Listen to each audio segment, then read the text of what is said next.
Y en comunicación con Ariel Korenberg. Ariel, buenos días. Pablo, Johnny, Fernando te saludan. ¿Cómo estás? Hola, ¿qué tal? ¿Cómo estás?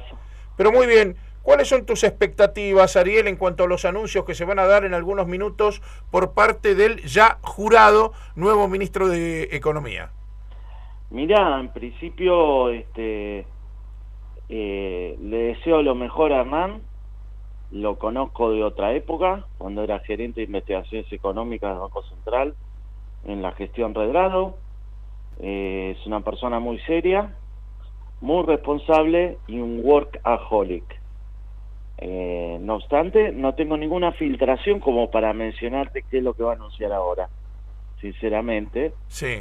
Eh, digamos como que antes de producirse el recambio de, digamos, tengo un diagnóstico más estructural, pero antes de producirse el recambio de Duhovne, concretarlo, hablamos de 2, 3 días, ya se me va la secuencia porque los tiempos se aceleran en Argentina.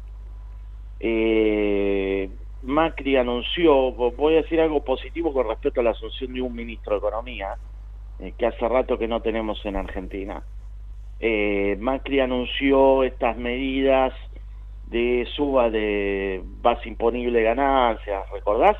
Ayer Sí, nomás, sí, sí, hace 2 sí. días. Sí, hace muy Como poquitito. sí, Después, días de un par de Miércoles horas y de... jueves, la semana Claro, pasada. días, horas después fue lo de la quita del IVA a la canasta básica. exacto. Sí. Lo que quiero mencionar, más allá de que son compensaciones a la devaluación, digamos, y que no tiene nada que ver, digo, hablo para no economistas, ¿no?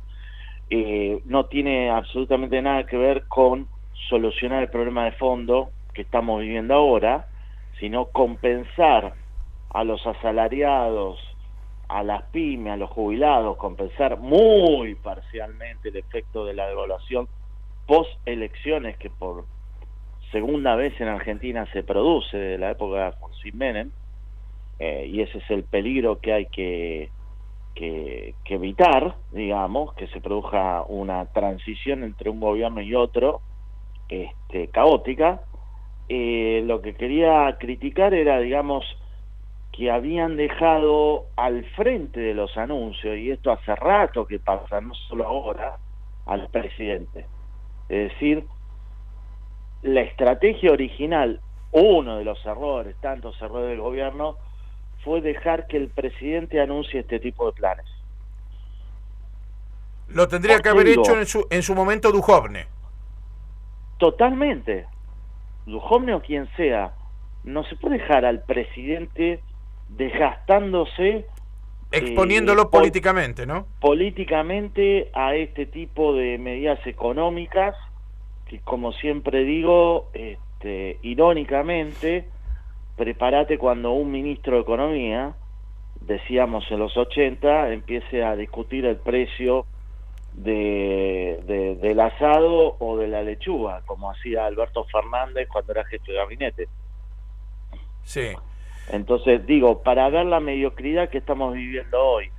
Por eso creo que la incorporación de la CUNSA airea un poco el gabinete y vuelvo a reponer un ministro, por lo menos, que genera algún tipo de expectativa positiva hacia el futuro. Pero nada más, o sea, no sé qué va a anunciar, mucho margen ya no tiene. Estamos al borde de un fin de ciclo en el cual Argentina va a tener que aprender a vivir sin soja, y que recién lo está viendo ahora, y que desde el año 2012, en que empezó a bajar la soja desde el máximo de $600 de tonelada al presente, que hace años tenemos una soja de 300, tenemos un sistema económico totalmente inconsistente con respecto a esa ayuda del mercado internacional que recibimos durante los 8 primeros años de kirchnerismo. Claro, ese famoso viento de cola que se hablaba. Cuando vos decís vivir sin soja, te referís a la mitad en el precio de la cotización internacional, Sí, ¿no? y sí, y el sistema económico no se adecuó a esa nueva situación, digamos, porque eso vino de arriba, ¿eh? Entonces, al venir de arriba, el sistema económico argentino, bimonetario, en el cual desincentiva el ahorro doméstico en pesos, bueno, directamente no ahorramos durante época de vacas gordas, y ahora que tenemos vientos en contra y la economía internacional está al borde de una recesión mundial, que nos va a afectar en términos de que la demanda de nuestras exportaciones va a caer, y no es tanto el tema del precio de las commodities que producimos y exportamos, sino la cantidad que vamos a poder vender va a ser muy acotada. Sí. Entonces, el resto de América Latina está afrontando esta época también con problemas, pero no de la magnitud que tiene Argentina, porque por ejemplo Brasil cuadruplicó las reservas internacionales cuando la soja era alta, y nosotros la gastamos. Y esa es la clave, por el cual hoy tenemos la sábana corta y tenemos que pedir prestado para poder pagar salarios. Ariel, algunos colegas tuyos hablan que una posible solución a los dramas estos ya cíclicos que tiene nuestro país, estas caídas en la cotización, en estas caídas del peso, estas devaluaciones que estamos viviendo cada tanto, sería dolarizar directamente la economía. ¿Vos lo ves así tan sencillo? No. Dolarizar la economía, hay distintos métodos, ¿no? Convertibilidad, caja de conversión, convivencia entre dólar-peso. Dolarizar la economía es admitir de que el dólar es nuestra moneda, es admitir nuestra imposibilidad de tener política monetaria y cambiaria autónoma, no por un tema de soberanía, sino por un tema de que no te evita la posibilidad de default, como tiene Ecuador en este momento. No es la panacea. Lo probamos, incluso yo mismo me autocritico, porque tenía una opinión muy positiva con respecto a la convertibilidad. Lo probamos, funcionó para salir justamente de periodos de hiperinflación, en el cual Argentina ahora tiene que evitar a toda costa, aclaro, y default. Fue positivo, junto con las reformas, digamos, previsional y el intento de la reforma laboral y las privatizaciones lamentablemente a mansalva que se hicieron, pero como el sistema institucional derivó hacia un populismo reeleccionista, acordate la RR de Menem, fracasó reemplazando emisión monetaria por endeudamiento. O sea, acá tenemos un gasto público, ¿sí?, y un nivel de consumo que no se condice con lo que Argentina puede producir, y esa es la clave. Ahora, Ariel, buen día, Pablo. Eso no ¿cómo pasa estás? por Sí. tener dolarización o no dolarización, ¿me explico?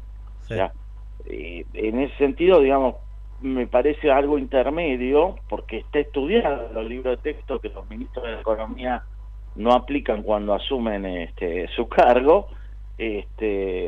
digamos, adoptar sistemas de tipo dolarización o canasta de monedas para poder salir de un sistema de inflación. Pero luego caemos en el desempleo, o sea, no es la panacea. Sí. No, además, te decía, buen día, Pablo, ¿cómo estás? ¿Qué tal? El tema puntual del dólar es Sí. bastante complejo y es una discusión estructurada en el mundo.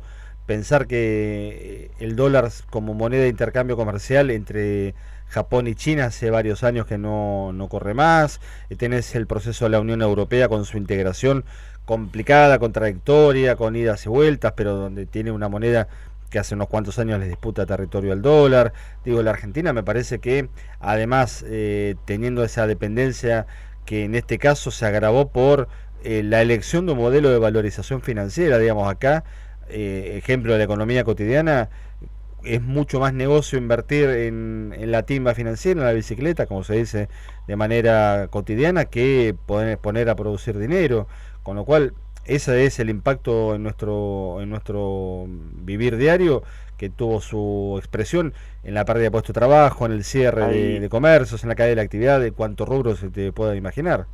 Sí, puede ser. Está hablando de la CUNSA y creo Sí. que te tengo que interrumpir, pero te hago una síntesis. Sí. La valorización financiera es consecuencia de los desequilibrios fiscales originales, por el cual en lugar de emisión monetaria vos te endeudás en el exterior para poder reponer las reservas que agotó Cristina.